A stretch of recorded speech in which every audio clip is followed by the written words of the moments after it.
ಶ್ರದ್ಧಾ, ನಾನ್ ಕೇಳ್ತಾ ಇರೋದು ನಿನ್ ಗಂಡ ಭುವನ್ ಇದಾನಲ್ಲ ಅವನ್ ಬಗ್ಗೆ. ಅದು ಅದು ನಿನ್ ಬಾಯಿಂದಾನೆ ಸತ್ಯ ಹೊರಗೆ ಬಂತಲ್ಲ. That's all your honour.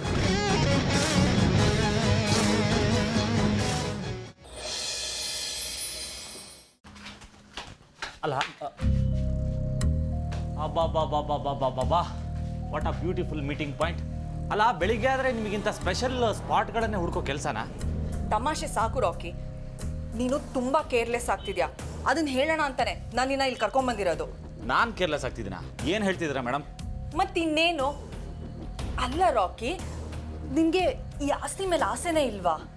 ಆ ಶ್ರದ್ಧಾ ಭುವನ್ನ ಇಲ್ಲಿಂದ ಆಚೆ ಹಾಕಿ 200-300 ಕೋಟಿ ಆಸ್ತಿಗೆ ನೀನೇ ಯಜಮಾನ ಆಗ್ಬೇಕು ಅಂತ ನಿನ್ಗೆ ಅನ್ಸ್ತಾ ಇಲ್ವಾ? ಏನು ಕೇಳ್ತಿದ್ದೀರಾ ಮೇಡಮ್? ನೀವು ಕರ್ಕೊಂಬಂದಿದ್ದು ಅದಕ್ಕೆ ಅಲ್ವಾ ನನ್ನನ್ನು? ಮತ್ ನೀನೇನ್ ಮಾಡ್ತಾ ಇದ್ಯಾ? ಆ ನಾಯಿನ ಸಿಂಹಾಸನದ ಮೇಲೆ ಕೂರ್ಸಿದ್ರು ಅದು ಬೇರೆ ಏನೋ ಮೂಸಕ್ ಹೋಗುತ್ತಂತೆ. ಊರ್ಮಿಳಾವೆ, ನನ್ ಬಾಯಿ ಮುಚ್ಚಕ್ ಟ್ರೈ ಮಾಡ್ಬೇಡ. ಕೊತ್ತೆಗೇನ್ ಗೊತ್ತು ಕಸ್ತೂರಿ ವಾಸನೆ ಅಂತ ಗಾದೆ ಇದೆ, ಕೇಳಿದ್ಯಾ? ನನ್ನನ್ನು ನಾಯಿ ಕತ್ತೆಗಳಿಗೆಲ್ಲ ಹೋಲಿಸ್ಬೇಡಿ, ಸರಿ ಇರಲ್ಲ. ಆಮೇಲೆ ಹೋಲಿಸ್ತೀನಿ, ಹೇಳ್ತೀನಿ. ಅವಾಗ್ಲಾದ್ರೂ ನಿನ್ ಸ್ವಾಭಿಮಾನಕ್ಕೆ ಪೆಟ್ಟು ಬಿದ್ದು ನೀನು ಎಚ್ಚರಿಕೆಯಿಂದ ಇರ್ತೀಯ ಅನ್ನೋ ಹೋಪು. ನಾನು ಎಲ್ಲರನ್ನು ಕಂಟ್ರೋಲಿಗೆ ತಗೊಂತಿಲ್ವಾ? ಏನು ತಪ್ಪು ಮಾಡಿದೆ ಈಗ? ಅದನ್ನ ಕೇಳು. ನೋಡು, ಮೊದಲನೇದು ಆ ಪಟೇಲನ್ ಮನೆ ಸಾವಾಸ ಸದ್ಯಕ್ಕೆ ಬೇಡ. ಅದು ನಮಗೆ ಒಳ್ಳೇದು ಮಾಡೋದಕ್ಕಿಂತ ಕೆಟ್ಟದ್ದು ಮಾಡೋದೇ ತುಂಬ ಹೆಚ್ಚಿದೆ. ಆಯಿತು, ಬಿಟ್ಟೆ. ಬಿಡಬೇಡ. ಸದ್ಯಕ್ಕೆ ಕದ್ದು ಮುಚ್ಚಿ ಇಟ್ಕೋ, ಟೈಮಿಗೆ ಬೇಕಾಗ್ತಾರೆ. ಅವ್ರನ್ನ ಎದುರು ಹಾಕೊಂಡ್ರೆ ನಮಗೆ ಡಬಲ್ ಗೇಮ್ ಮಾಡುವಂಥ ಕಿರಾತಕರು ಅವರು. ಸರಿ, ನೆಕ್ಸ್ಟ್ ಒನ್ನು ತುಂಬಾ ಇಂಪಾರ್ಟೆಂಟು. ಆ ಶ್ರದ್ಧನ್ ಹಿಂದೆ ಜೊಲ್ ಸೂಸ್ಕೊಂಡು ಹೋಗೋದನ್ನ ಮೊದಲು ಬಿಡು. ನೋಡು ರಾಕಿ, ಹೆಣ್ಣು ಯಾವತ್ತಿದ್ರೂ ನಿನ್ನ ಹಿಂದೆ ಬರಬೇಕು. ನೀನು ಹೆಣ್ಣು ಹಿಂದೆ ಹೋದರೆ ನಿನ್ನ ಸರ್ವನಾಶ. ಅಲ್ಲ, ಹಿಂದೆ ಹೋಗೋದೇನೋ ಬೇಡ, ಓಕೆ. ಅಟ್ಲೀಸ್ಟ್ ಫ್ರಂಟಿಂದನಾದರೂ ನೋಡ್ಕೋತೀನಿ madam. Actually Rocky, mind your business. ಆ ದಿನನೂ ಬರುತ್ತೆ, ಶ್ರದ್ಧಾನೂ ಸಿಗ್ತಾಳೆ.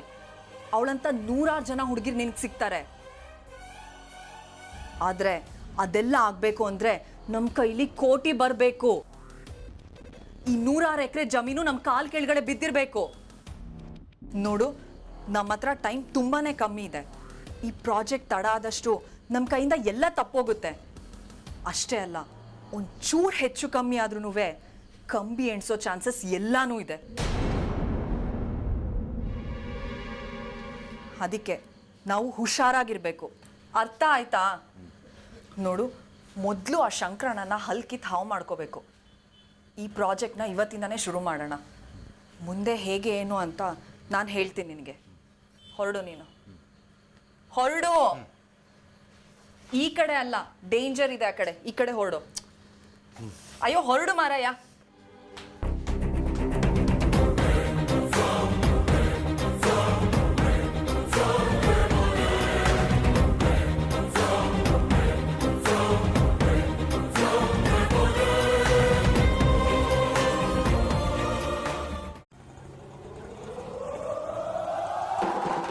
ಸವಿತಾ, ಒಂದ್ಸತಿ ಹೇಳಿದ್ರೆ ಅರ್ಥ ಮಾಡ್ಕೊಳ್ಳೋ ಹೆಣ್ಣಲ್ಲ ಅಲ್ದ ನೀನು.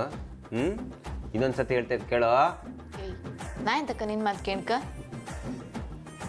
ಎಂತಕ್ಕೆ ಅಂದ್ರೆ ನಾನು ನಿನ್ನ ಗಂಡ, ಅದಕ್ಕೆ. ಎಂತ ಈ ರಾತ್ರಿ ತಮಾಷೆ ಶುರು ಹಚ್ಕೊಂಡಿಯನ ನೀನ? ತಮಾಷೆ ಅಲ್ಲ, ಗಂಭೀರ, ಪರಮ ಗಂಭೀರ. ಕಣ, ಚಿಕ್ಕದಣಿಗಳ ಎದುರುಗಡೆ ನೀನು ಜಾಸ್ತಿ ನುಲುಕ್ ಹೋಗ್ಬೇಡ, ಆಯ್ತಾ? ನುಲುದಲ್ಲ, ಅವ್ರ ಮುಂದೆ ಓಡಾಡೋಕಾಗ. ಅವ ಸಮ ಇಲ್ಲ, ನೋಟ ಅವನಿಗಿಂತ ಕೆಟ್ಟದಾಗಿತ್ತು. ಅಲ್ಲ, ನಾನು ಯಾವತ್ತಾದರೂ ಕುಡ್ಕೊಂಬಂದ್ರೆ ಹೆಣ್ಮಕ್ಳ ಹತ್ರಕ್ಕೆ ಗೌರವದಿಂದ ನಡ್ಕೊಳ್ದಾಗಿರೋದು ನೀ ಕಂಡಿದ್ಯಾ? ಇಲ್ಲ ಅಲ್ದ? ಅವನೇ ಕೃಷ್ಣ ಎಂದು ನೆನೆಸ್ಕೊಂಡ. ಅವ ಕೃಷ್ಣ ಅಲ್ಲ, ಕಂಸ. ನಮ್ಮ ಮೇಡಮ್ನ ಯಾವನ್ನ ಕೆಟ್ಟದಾಗಿ ನೋಡ್ತಾ ಗೊತ್ತಿತ್ತಾ? ಅಂತಂದ್ರೆ ನಾವು ನಿನ್ನ ಬಿಡುತ್ತನ? ಬಿಡುದಲ್ಲ, ಊರ್ದು ಮುಕ್ಬಿಡ್ತಾ. ನಂಗೆ ಅಂತ ಅತ್ತ, ನನ್ನ ಗಂಡ ಈ ಮನೇಲಿ ಇಪ್ಪು ತನಕ ನಾ ಗಮ್ಮತ್ತಾಗಿರ್ತಿ.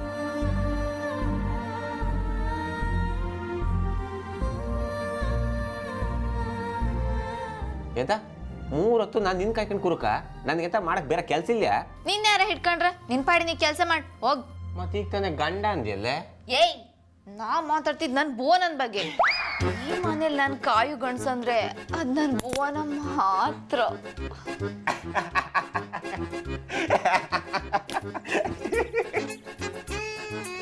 ಅಲ್ಲ ಬರೈತೆ ಅಪ್ಪನ ಮಂಡಿ ಕಟ್ ಮಾಡ್ಕೊಂಡ್ ಬಂದಾಗ್ಲಿಂದ ಅವ್ ಸುಸ್ತಾಗೋಯ್ದ, ಅವೇನು ಉಪಯೋಗ ಇಲ್ಲ. ನಿನ್ನ ಮಾನ ನೀನೇ ಕಾಪಾಡ್ಕೊಳಕು, ನಿನ್ನ ಲಗೇಜಿಗೆ ನೀನೇ ಜವಾಬ್ದಾರಿ, ಅರ್ಥ ಮಾಡ್ಕ. ಅವ್ರು ಯಾವತ್ತಿದ್ರು ಫೈಲ್ ಬಂದ್ರೆ ಕೂದ್ಲು ಆರು ಹೋಯ್ತಪ್ಪ, ಅದಿಲ್ದಿದ್ರು ಚಂದನಿ ನನ್ನ ರಾಜ್ಕುಮಾರ. ಅದಿರ್ಲಿ ಏನ ಬಾರಿ ನನ್ನ ಬಗ್ಗೆ ಕಾಳಜಿ ತಕಂತಿದ್ದೆ. ಎಂತ ಕತೆ, ಗುಟ್ಟಂಗೆ ನನ್ನ ಮೇಲೆ ಪ್ರೀತಿ ಆಯ್ತಾ ಎಂತ? ಒಂದು ಕೆಲಸ ಮಾಡು, ಸೀದಾ ಮೇಲೆ ಹೋಗಿ ಹಿಂದೆ ಮುಂದೆ ನೋಡ್ದೆ ಹಾಗೆ ಹಾರು ಬಿದ್ದು ಸತ್ತೋಗು. ತಮಾಷೆಗೂ ಹಂಗೆಲ್ಲ ಹೇಳ್ಬೇಡ ಮಾರೈತಿ, ನನಗೆ ನೆನೆಸ್ಕೊಂಡ್ರೆ ಮೈಯೆಲ್ಲ ಉರಿದು ಹೋಗ್ತಾವ. ಕಣ ರಾತ್ರಿ ಕನಸಿನಲ್ಲಿ ಮೇಡಮ್ ಬತ್ರು, ಅದಕ್ಕೆ ನಾನು ಒಂಚೂರು ಪೌಡ್ರೆಲ್ಲ ಹಚ್ಕೊಂಡು ರೆಡಿ ಆಯ್ಕು ಆಯ್ತಾ. ನಿನ್ನೊಂದು ಪ್ರೀತಿ ಮಾಡೋದ್ಕಿಂತ ಸೊಂಟ ಕಲ್ ಕತ್ಕೊಂಡು ಬಾಮಿಗೆ ಹಾರೋದು ಒಳ್ಳೇದು. ಬಿಡ್ಗವಾಗ ಓಹೋ, ಏನ್ ಏಳ್ ಕುದ್ರಿ ಸುಂದ್ರ ಇವ. ನಾನು ಪ್ರೀತಿ ಮಾಡೋಕ್ಕೂ ಯೋಗ್ಯತೆ ಬೇಕು. ಕದ್ ಎಳ್ನೀರು ಇಳಿಸುವನಿಗೆ ಇದೆಲ್ಲ ಹೆಂಗ ಅರ್ಥ ಈಗ? ಹೋಗ್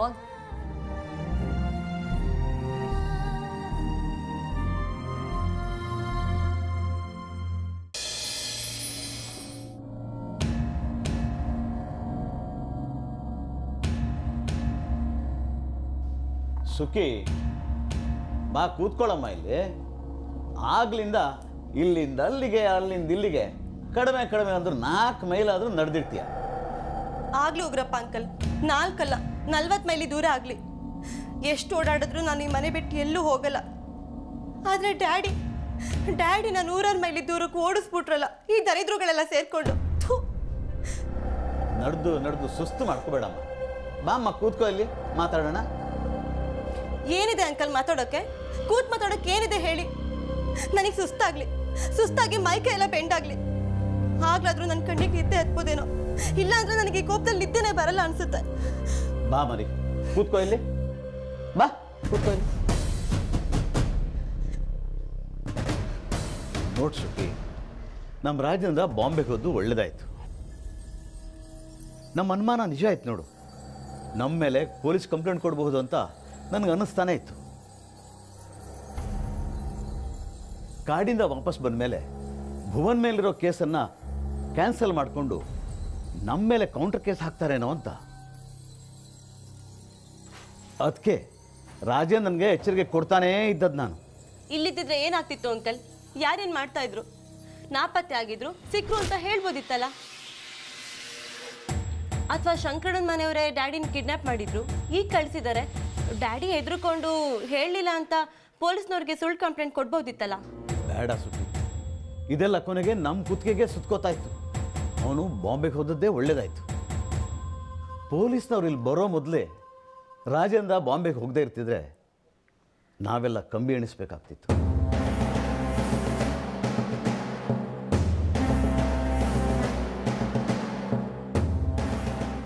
ಈಗ ಡ್ಯಾಡಿ ಕತೆ ಏನು ಅಂಕಲ್?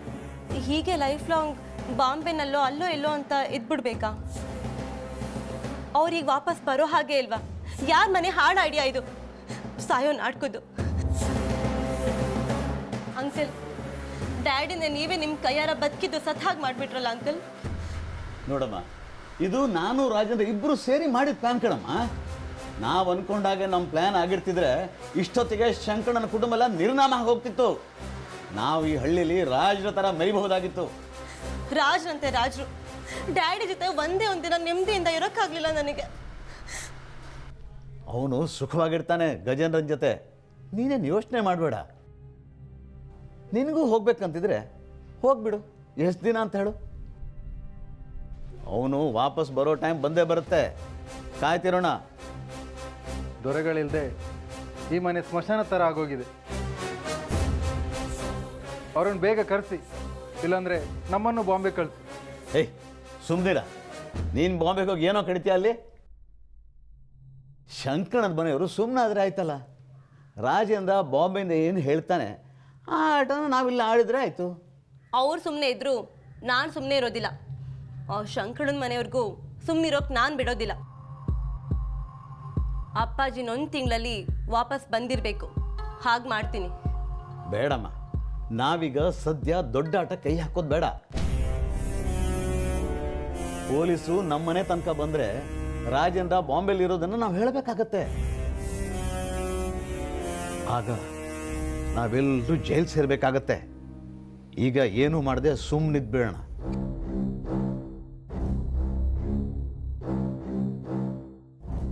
ಆ ಭೂಮಿನ ಸೆಳ್ಕೊಂಡು ಆಟ ಆಡೋಣ. ಅದನ್ನೇ ರಾಜೇಂದ್ರನೂ ಹೇಳಿರೋದು. ಏನು ಎಡ್ವರ್ಟ್ ಮಾಡ್ತಿರೋ ಅನ್ನೋ ಭಯ ಶುರು ಆಗಿದೆ. ಆದರೂ ನನಗೆ ಬೇರೆ ಆಪ್ಷನ್ ಇಲ್ಲ. ನಿಮ್ಮನ್ನೇ ನಂಬಬೇಕು, ನಿಮ್ಮ ಮೇಲೆ ಡಿಪೆಂಡ್ ಆಗಬೇಕು. ಅದೇನು ಮಾಡ್ತಿರೋ ಮಾಡಿ ಅಂಕಲ್.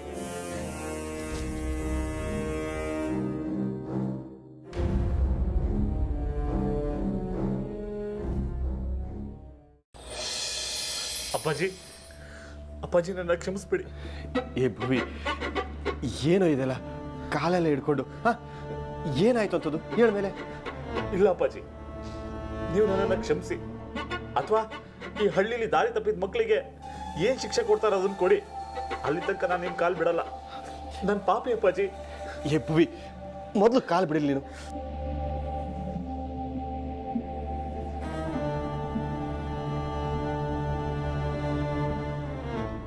ಏನಾಯ್ತು ಅಂತ ಹೇಳಿ. ಅಪ್ಪಾಜಿ, ಇಷ್ಟು ವರ್ಷ ಈ ಹಳ್ಳಿಲಿ ನೀವು ಗೌರವನ ಕಾಪಾಡ್ಕೊಂಡು ಬಂದಿದ್ದೀರಿ. ಜನರ ಮನಸ್ಸನ್ನ ಗೆದ್ದಿದ್ದೀರಿ. ನಾನು ಬಂದು ಒಂದೇ ಒಂದು ತಿಂಗಳಲ್ಲಿ ನಿಮ್ಮ ಹೆಸರನ್ನ ಹಾಳು ಮಾಡಿಬಿಟ್ಟೆ ನಾನು. ಭುವಿ, ಹೀಗೆ ಯಾಕೆ ಹೇಳ್ತಿದೀಯಾ? ಅಲ್ಲ, ಅಂಥದ್ದೇನು ಮಾಡಿದೆ ನೀನು? ನನ್ನ ಗೌರವಕ್ಕೇನು ಹಾನಿ ಆಗಿಲ್ವಲ್ಲ? ನಂಗೆ ಗೊತ್ತು, ಎಲ್ಲರೂ ಎಂಥ ಅಪ್ಪನಿಗೆ ಎಂಥ ಮಗ ಅಂತ ಬೈಕೋತಿದ್ದಾರೆ. ನನ್ನ ಕಂಡ್ರೆ ಎಲ್ರಿಗೂ ಭಯ, ಪ್ರೀತಿನೇ ಇಲ್ಲ. ನಾನು ನಿಮ್ಮ ಗೌರವಕ್ಕೆ ತಕ್ಕಂತೆ ನಡ್ಕೋತಿಲ್ಲ ಅಪ್ಪಾಜಿ. ಏ ಭುವಿ, ಯಾರು ನಿನ್ನ ಮೇಲೆ ಪ್ರೀತಿ ಇಲ್ಲ ಅಂತ ಹೇಳಿದ್ದು? ಈ ಮನೆಯಲ್ಲೆಲ್ಲರೂ ನಿನ್ನನ್ನು ಎಷ್ಟು ಪ್ರೀತಿಸ್ತಾರೆ ಗೊತ್ತಾ? ಎಷ್ಟು ಇಷ್ಟಪಡ್ತಾರೆ ಗೊತ್ತಾ? ನೀನು ಈ ಮನೆಗೆ ವಾಪಸ್ ಬಂದಿರೋದು ಅವ್ರಿಗೆಲ್ಲ ಒಂದು ಹಬ್ಬದ ಸಂಭ್ರಮ. ಒಂದು ವೇಳೆ ನೀನೇನಾದರೂ ತಪ್ಪು ಮಾಡಿದ್ರು, ಕೂಗಾಡಿದ್ರು, ರೇಗಾಡಿದ್ರು, ಈ ಮನೆ ಮಗ ತಪ್ಪು ಮಾಡಿದ್ದಾನೆ ಅಂತೇಳಿ ಸುಮ್ಮನೆ ಹಾಕ್ತಾರೆ. ನಿನ್ನ ಇಷ್ಟಪಡೋದಿಲ್ಲ ಅಂತ ಯಾರು ಹೇಳಿದ್ದು ಕಂದ ನಿನಗೆ? ನೀನು ಕೆಟ್ಟವನಂತ ಯಾರು ಹೇಳಿದ್ದು? ನನಗೆ ಗೊತ್ತಾಗಿದೆ ಅಪ್ಪಾಜಿ, ನಾನು ಈ ಮನೆಗೆ ನಿಮ್ಮ ಗೌರವಕ್ಕೆ ತಕ್ಕವನಲ್ಲ. ದಯವಿಟ್ಟು ನನ್ನ ಕ್ಷಮಿಸಿ. ನಾನು ನಿಮ್ಮಿಂದ ದೂರ ಹೋಗ್ತೀನಿ.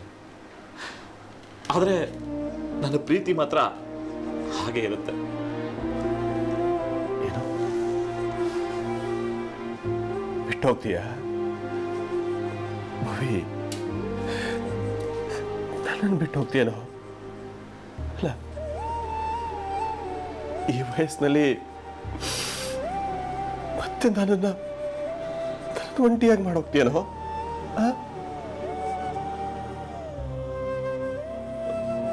ಅಪ್ಪಾಜಿ, ಪ್ಲೀಸ್ ಈ ಥರ ಅಳ್ಬೇಡಿ. ನಂಗೆ ನೋಡೋಕ್ಕಾಗಲ್ಲ. ಹಳದೆ ಏನು ಮಾಡಲಿ? ಏನು ಮಾಡಲಿ ಹೇಳು? ಒಂದೇ ಒಂದ್ಸಲ ಕ್ಷಮಿಸಿದ್ದೀನಿ ಅಂತ ಹೇಳಿ. ಮುಂದೆ ನಿಮಗೆ ತಕ್ಕ ಮಗ ಅನ್ನೋ ಥರ ನಾನು ನಡ್ಕೋತೀನಿ.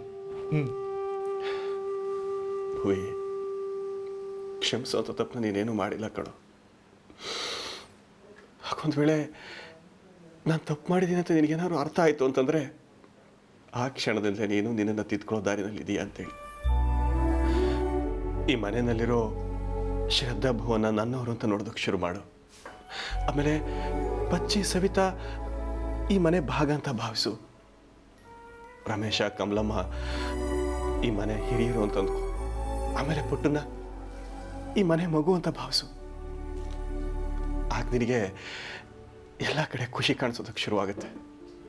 ಅಪ್ಪಾಜಿ, ಆ ಪಟೇಲನ ಮನೆ? ನೀನೇನು ಯೋಚನೆ ಮಾಡಬೇಡ. ಅದಕ್ಕೇನು ಮಾಡ್ಬೇಕು ನಾನು ಮಾಡಿದ್ದೀನಿ. ಇನ್ನು ಮುಂದೆ ಆ ಪಟೇಲನ ಮನೆಯವರು ನಿನ್ನನ್ನು ಏನು ಮಾಡೋಕ್ಕಾಗೋದಿಲ್ಲ. ಕಂದ, ನೀನು ತುಂಬ ದಿವಸ ತುಂಬ ಅಪನಂಬಿಕೆ ಇರೋ ಸಿಟಿನಲ್ಲಿ ಬೆಳೆದು ಬಂದಿದೆಯಲ್ಲ, ಅದಕ್ಕೆ ಒಳ್ಳೇದು ಯಾವುದು ಕೆಟ್ಟದ್ದು ಯಾವುದು, ಒಳ್ಳೆಯವ್ರು ಯಾರು ಕೆಟ್ಟವ್ರು ಯಾರು ಅಂತೇಳಿ ನಿನ್ನಿಂದ ಕಂಡ್ಕೊಳಕ್ಕಾಗ್ತಾ ಇಲ್ಲ. ನಾನಿರ್ತೀನಿ ನಿನ್ನ ಜೊತೆ, ನಿನ್ನ ಪ್ರತಿ ಹೆಜ್ಜೆನಲ್ಲೂ ನಾನಿರ್ತೀನಿ. ನಾನಿದ್ದು ನಿನ್ನನ್ನು ತಿದ್ದುತ್ತೀನಿ. ನನಗೆ ನನ್ನ ಭೂಮಿ ಮೇಲೆ ನಂಬಿಕೆ ಇದೆಯಪ್ಪ. ನಿನಗೆ ನಿನ್ನ ಅಪ್ಪನ ಮೇಲೆ ನಂಬಿಕೆ ಇದೆಯಾ? ಇದು ನನ್ನ ಭೂಮಿ ಅಂದರೆ. ಅಪ್ಪಾಜಿ, ನಿಮ್ಮ ತೊಡೆ ಮೇಲೆ 2 ನಿಮಿಷ ಮಲಗ್ಲ? ಭೂಮಿ, ಅದಕ್ಕೆ ಯಾರ್ದಾರು ಅಪ್ಪಣೆ ಬೇಕೇನೋ? ಹಾಂ, ನಿಮ್ಮ ಅಪ್ಪಾಜಿ ತೊಡೆ ಅಲ್ವೇನೋ? ಬಾ ಮಲಕ್ಕು.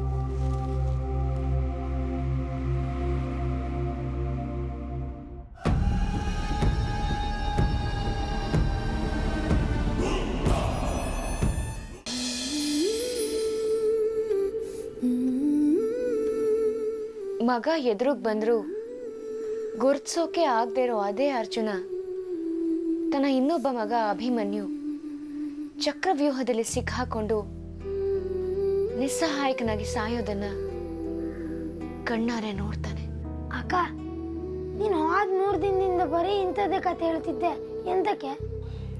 ನೋಡು ಪುಟ್ಟ, ನಮ್ಮ ಜೀವನದಲ್ಲಾಗೋ ಪ್ರತಿ ಘಟನೆನೂ ನಮ್ಮ ಜೀವನ ಅಂತಾನೆ ಅಲ್ಲ. ಇಡೀ ಪ್ರಪಂಚದಲ್ಲಾಗೋ ಎಲ್ಲ ಘಟನೆ, ವಿಷಯ, ಅದರ ಜೊತೆಗೆ ಬರೋ ಎಲ್ಲ ಉದಾಹರಣೆಗಳು, ಇದೆಲ್ಲ ನಮ್ಮ ಪುರಾಣಗಳಾದ ರಾಮಾಯಣ, ಮಹಾಭಾರತದಲ್ಲಿ ಉಲ್ಲೇಖ ಆಗಿದೆ. ಇದನ್ನು ಅರ್ಥ ಮಾಡ್ಕೊಂಡ್ರೆ ನಾವು ಬದುಕನ್ನೇ ಅರ್ಥ ಮಾಡ್ಕೊಂಡ್ಬಿಡ್ಬೋದು. ಈಗ ತಂದೆ ಮಕ್ಕಳ ಕಥೆಗಳು ಪುರಾಣದಲ್ಲಿ ಸಾಕಷ್ಟು ಕಾಣಿಸ್ತವೆ. ಅರ್ಜುನ ಬಬ್ರುವಾಹನನ ಕತೆ ಹೇಳ್ತೀನಿ ಕೇಳು. ಬಬ್ರುವಾಹನ ಮಣಿಪುರದ ರಾಣಿ ಚಿತ್ರಾಂಗದೆ ಮತ್ತೆ ಅರ್ಜುನನ ಮಗ.